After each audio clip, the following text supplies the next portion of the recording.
Moja ya jambo ambalo hatuna mzaha nalo ni kuhusu ulinzi wa nchi yetu, ulinzi wa Watanzania na ulinzi wa rasilimali za Tanzania. Haya si mambo ya mzaha, wala hayana upande, wala hayana pande mbili. Haya ni mambo ya aina moja tu, yanaihusu Tanzania na Watanzania wake. Kwenye hili hatuna makundi. Jambo la usalama wa nchi yetu, hili halina pande.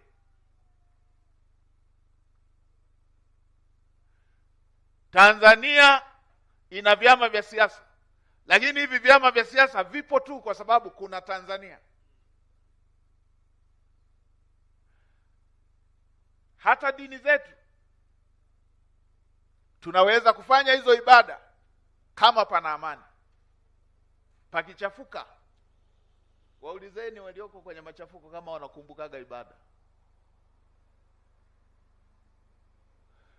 Kwa hiyo panapokuwepo na viashiria vya kukosekana kwa usalama wa nchi, hicho ndio kipaumbele. Lazima tushughulikie kwanza jambo hilo. Lazima tushughulikie kwanza jambo hilo. Sisi kama serikali wala hatuna ugomvi na vyama vya siasa. Hata mimi mwenyewe nina chama changu. Hatuna ugomvi. Hatuna ugomvi na chama chochote cha siasa. Hatuna ugomvi na vyama vya siasa, viko kikatiba. Wala watu wasije wakachanganya haya mambo. Hatuna ugomvi na vyama vya siasa.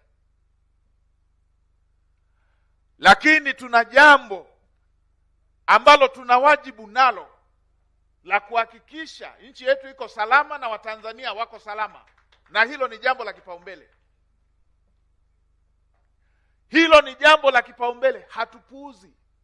Hatupuuzi hata chembe yoyote linapokuja jambo la usalama wa nchi yetu na usalama wa wananchi wake.